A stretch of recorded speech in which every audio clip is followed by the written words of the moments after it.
I've been mulling over a thought about Dune 2, because what's very important, established in the first film through this film, is Chani and her attitudes towards Paul, right? Because she falls in love with Paul, wants Paul to be part of the tribe, and let's face it, to basically limit his choices to defend what we got, to only be on the defensive, right? She wants to protect and preserve. This is her family, her belonging, the heart. She's got the heart and soul of Fremen running through her, right? And this is part of her strength as a woman, etc., etc. So,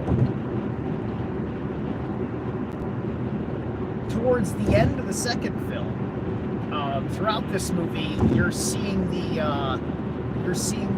the back and forth between Paul and her, and Paul conferring with other people, her conferring with other people about Paul, and is he going to fulfill his destiny, etc., etc. And then, of course, us as the viewer, we're getting all this background information, so, like, we know slightly more than Paul does. And I only say slightly because eventually, spoil alert,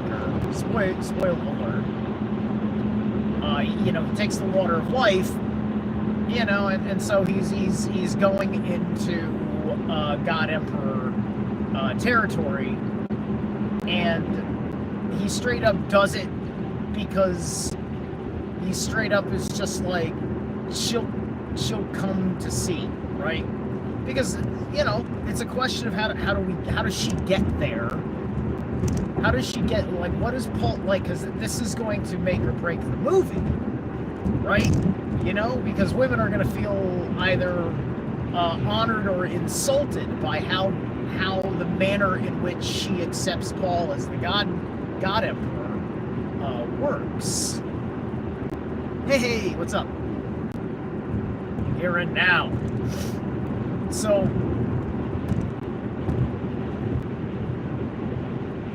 what I'm looking at, and the main thing that I am seeing is like, there's a couple of shots, the way the film is shot, when he decides to stop just being helpful and say, all right, I'm surrendering to my destiny, right? Which, the water of life had to happen. And it's a question of, can he be still yet manipulated by the Bene Gesserits, right? Who are controlling the bloodline. So, she has nothing to do with the Bene Gesserits. She doesn't take copious amounts of spice. She takes regular Fremen amounts of spice, right? She's, she just, it's her people, it's her family, it's her culture, it's her tribe. And now she's watching her people, her family, her culture, her tribe, going off planet on big spaceships to go, like, do this thing and, take over an empire. And it's just like, they don't even have little spaceships. They don't have fucking horses. They don't have fucking bikes. They don't got any vehicles of any sort. They just walk in the desert, or they surf on Wormback, and that's their fucking lives. That's how they travel nomadically. All right.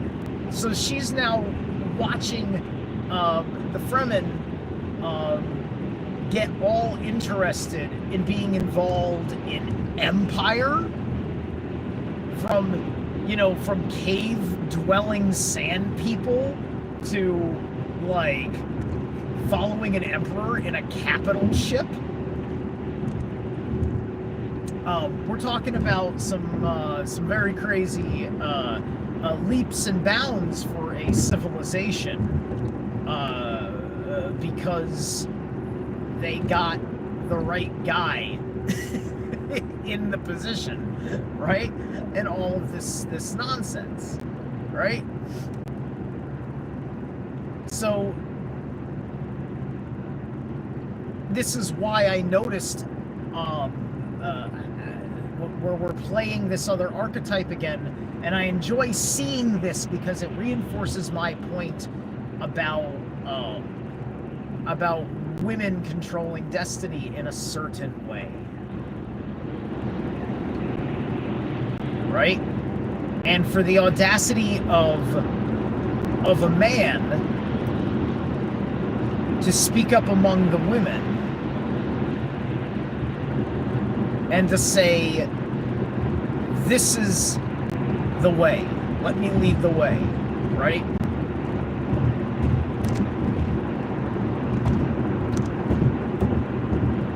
And so she represents an aspect of the feminine force that doesn't want to change, doesn't want to see more power and such. Like, and this is Loki and Sylvie in the Loki series, right? This is the same dynamic of the guy. The guy is in between wanting power and not wanting power, and the gal who is as gung-ho and passionate as he is in the opposite fucking direction of preserving what there is. This is why the preserving force is a feminine force. The preserver, the creator, the destroyer. That's the primordial forces behind the Trinity. Whatever your high Trinity is. The most famous example being Brahma, Shiva, Vishnu.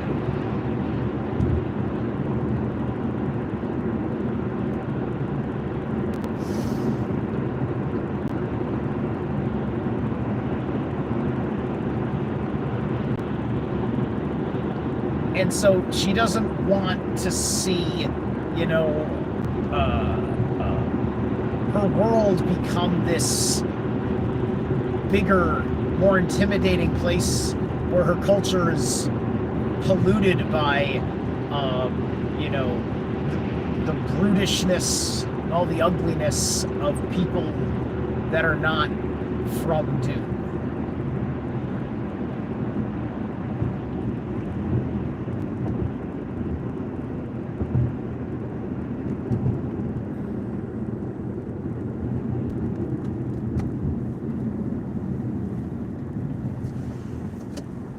But unfortunately, they have to be bothered because spice, which is just, just their life is just like, spice is just a big part of like their culture, their rituals depend on it, etc., etc. This spice just happens to be the most valuable fucking thing in the known universe. And so their life has to suffer for that. And they have to fucking change for that. And nobody likes it. Nobody likes it. Just like nobody likes the immigration issue happening here in this country, etc., etc. But anyway. I will catch you guys in a little bit.